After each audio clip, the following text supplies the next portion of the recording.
Although YouTube is extremely popular and one of the biggest forms of entertainment for people across the world, it still isn't respected by mainstream celebrities. And there's even some celebrities that just don't like YouTubers. So today, guys, we're gonna take a look at 5 celebrities that can't stand YouTubers. And guys, let's see if we can get 500 likes on this video. Make sure you hit that like button or your toilet will literally suck you into it, like that one episode from South Park. All right, you guys don't want that to happen. I know half of you guys are on the toilet right now, so you better hit that freaking like button. And real quick, I just wanna let you guys know that down in the comments, we pin an Amazon gift card on every single video. All you gotta do is make sure you like the video, subscribe to the channel if you're new, and turn those notifications on. That we have a really good shot at being one of the first people to the video to get that Amazon gift card. You have to be subscribed with notifications on in order to win, so make sure you guys do that. But anyways, let's go ahead and get into this video. Seth Rogen. Seth Rogen is an extremely popular actor and comedian. He's been in a ton of different movies. He's written a ton of different movies, and it turns out that Seth Rogen does not like Jake Paul at all. So there's been a couple of different tweets from Seth Rogen that shows that he definitely doesn't like Jake Paul. There was one person that tweeted out saying, "I can't believe Jake Paul is leaving Bizaardvark because I don't know what any of those words mean." Someone else said it was a mutual decision to leave Bizaardvark because Jake Paul has to focus his time and attention on expanding Team 10 brand enterprise. And then Seth Rogen responded saying, "I personally pledge to not contribute to him getting those adult acting roles."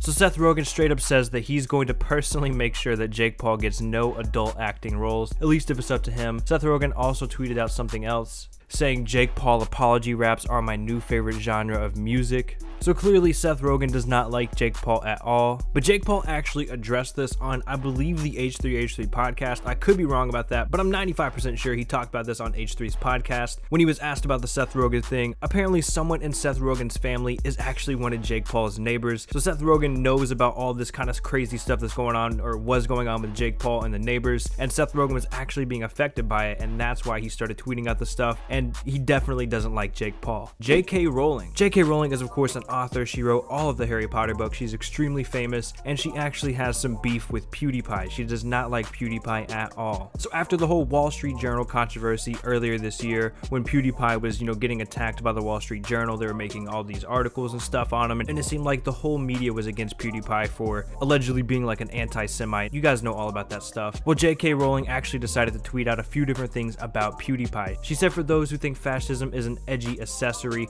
and she linked like an article talking about PewDiePie and the whole, Wall Street Journal situation. And she also responded to people that tweeted to her in, the replies. Someone said it's satire, he's not an anti-Semite or racist or anything. Or is it amusing that they held up the sign not realizing how offensive it was? How is this satire? Someone else said it was the fact that you can make someone do anything with $5. They said you should watch his video. And she said, mocking the fact that poor people will do anything for $5 isn't satire, it's humiliation. So it's very clear that J.K. Rowling is not a fan of PewDiePie. Taylor Swift. So this one is kind of old news. We're going back in the day a little bit. You guys may not have known about this, but Taylor Swift and Shane Dawson actually had a little bit of beef back in around, I think, 2014. So basically, Shane Dawson uploaded a parody video of Blank Space. It was a little bit graphic. It had some pretty crazy stuff. Like in the video, he killed his girlfriend with like a dumbbell. He stabbed a security guard to death. And the whole kind of parody was about like him being obsessed, or like kind of like a stalker of Taylor Swift. It had that kind of vibe to it. But of course, it was just a joke. It was just a parody. But apparently Taylor Swift and her team did not like this video, and they actually forced Shane Dawson to take the video down. Shane uploaded a video called Banned from YouTube where he talked about this.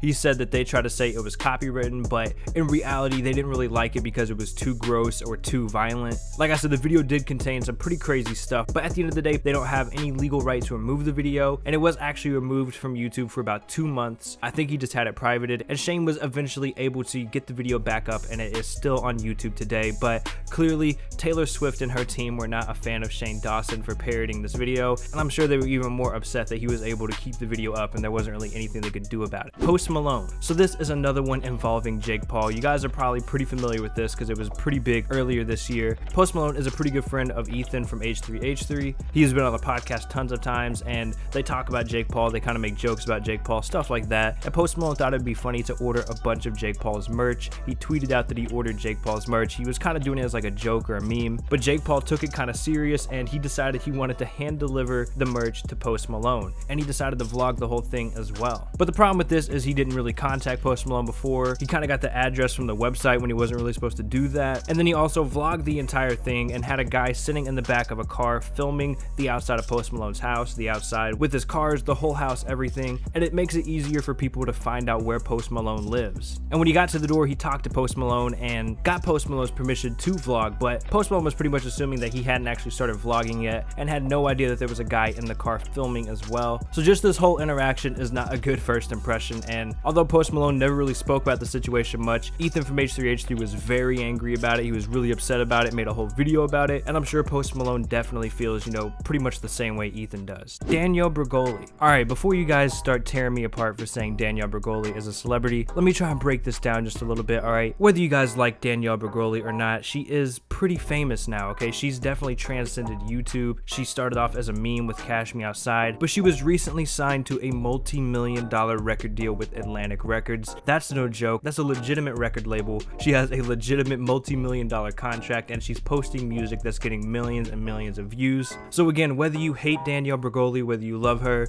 she is kind of a celebrity now, and she's actually made a few different videos calling out tons of different YouTubers. Of course, the big one is she called out Rice Gum in one of her most recent videos where she was reacting to people reacting to her song. She made fun of Rice Gum, mocked him a bunch, and I definitely think something is going to end up happening with that. She also made fun of the Musical.ly kids like Jacob Sartorius, and then she also just made fun of pretty much every reaction channel that reacted to her song. So although I know some of you guys might not want to consider her a celebrity, she is becoming extremely famous. She signed a really big record deal, and her songs are pulling in millions of views. And she has beef with tons of different YouTubers, and I'm sure it's not going to stop there. Alright, well, there you have it, guys. Those were 5 celebrities that cannot stand YouTubers. Hopefully you guys enjoyed this video. If you did, please make sure you hit that like button. Subscribe to the channel if you're new, and turn those notifications on. It's been Extracted. We'll catch you guys later. Peace out.